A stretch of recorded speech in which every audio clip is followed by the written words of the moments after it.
So I told her I love her. That's the last thing I ever said to her. We keep on plugging away and following every lead and chasing every sighting and doing everything we can do. You know, every time we do a news story, it kind of redredges all the emotions and the stories and the memories and all that kind of thing. And it's tough, but it's necessary, you know, if we're not going to give up looking for her. Welcome back. Let's talk about the disappearance now of Amy Bradley. She disappeared from a Royal Caribbean cruise ship 27 years ago. Does a new photo prove that she's still alive? Well, her story has been featured in a new Netflix documentary.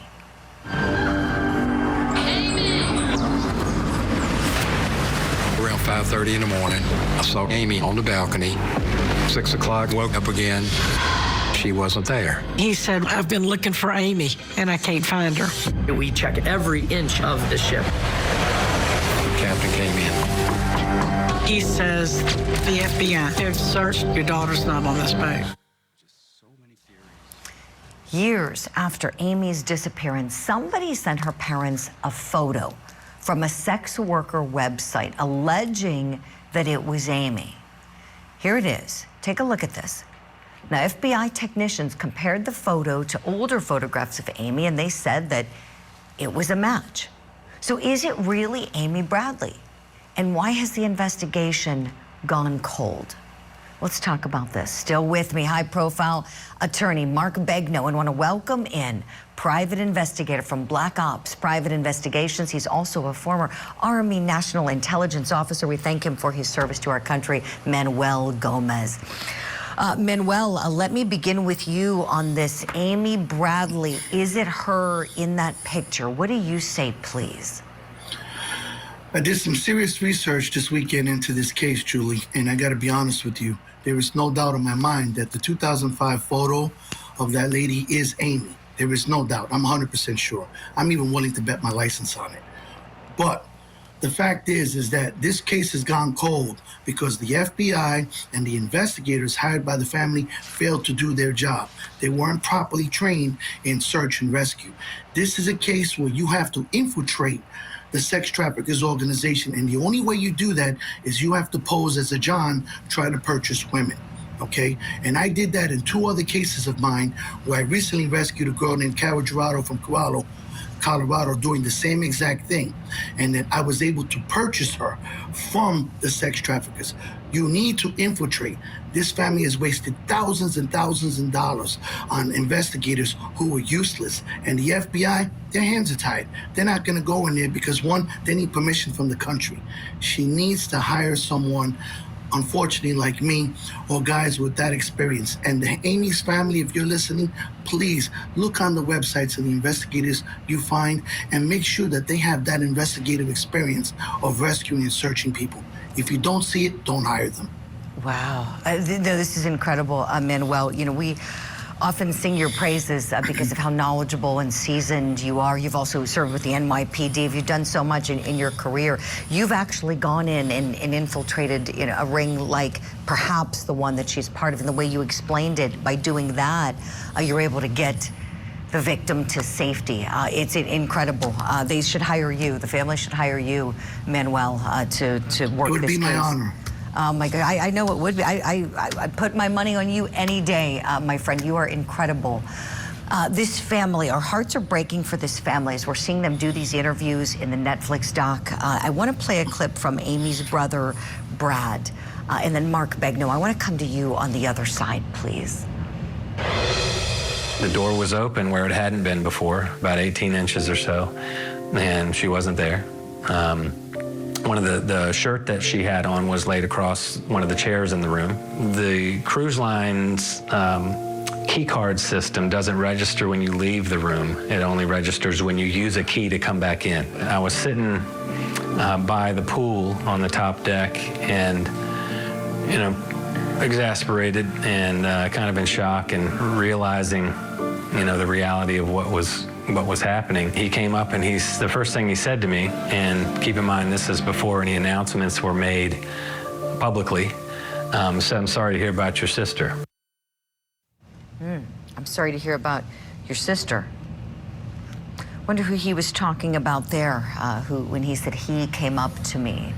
I started watching this last night, but I've only gotten through the first episode. So we know that there was a band member under suspicion. I'm getting confirmation that it was. Okay, so there's a band member who was seen dancing with Amy, and my producer Annette is telling me it was in fact him who came up and said, "I'm sorry about your sister." So it seems like he had some inside information. There's video of them dancing together.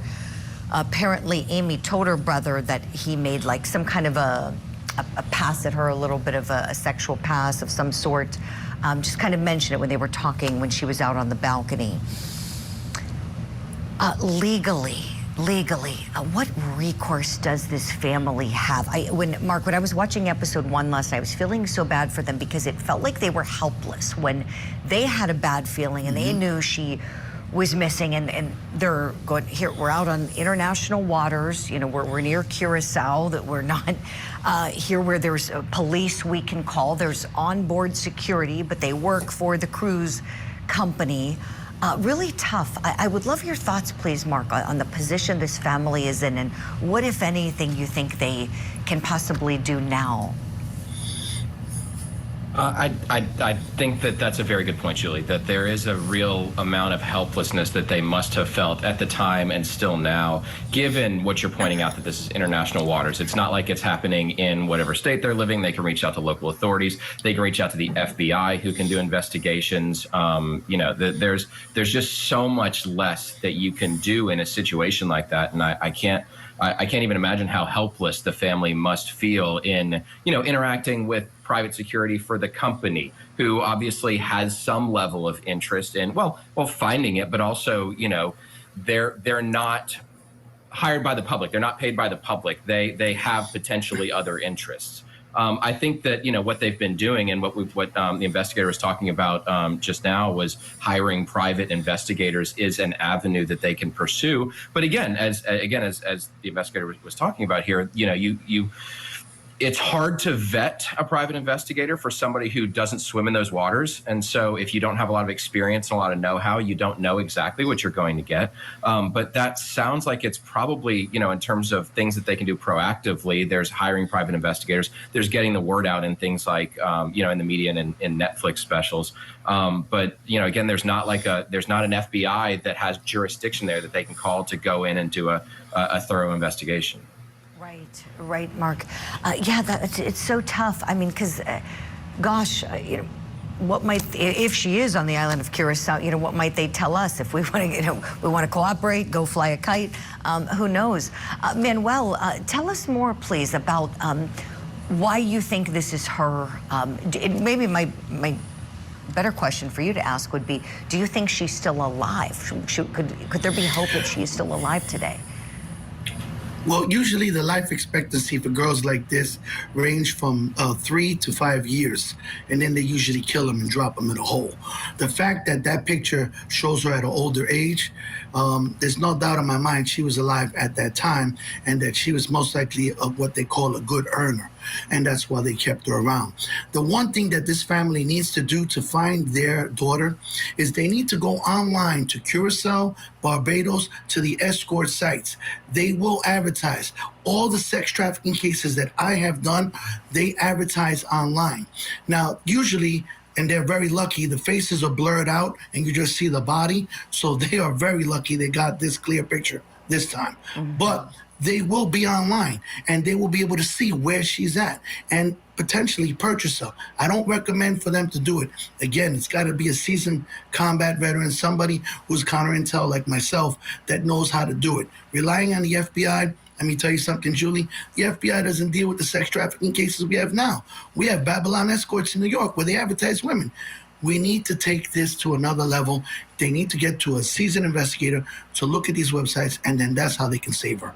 I can guarantee that. This is really helpful, Manuel. So you would say there's a hope that she's at least there's a chance, and you think there's information out there to be ascertained right now, but it's just not being done. Is it incompetence? Is it just there aren't resources? What do you think the problem is? I think the problem with the law enforcement is that, and the investigators, is that their lack of experience. Again, this is experience I gained as a counterintel officer in 3 different wars. This is experience that's not taught in school. They're not trained in that. Again, you have to go on these escort sites. They will show. They even give star ratings for performance, and they tell you how much to sleep with her. Julie, it's disgusting, but they're using it. They're advertising. And remember, I believe that taxi cab driver. That taxi cab driver directed them to an area which is isolated and also very away from the local population. That's usually where they do these things in sex trafficking. It happened to me in Mexico. It happened to me in Guatemala.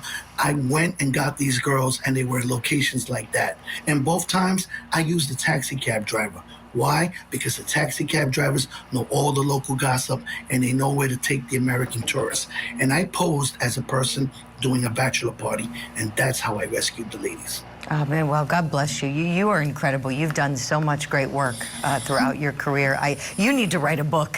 You really do. My gosh.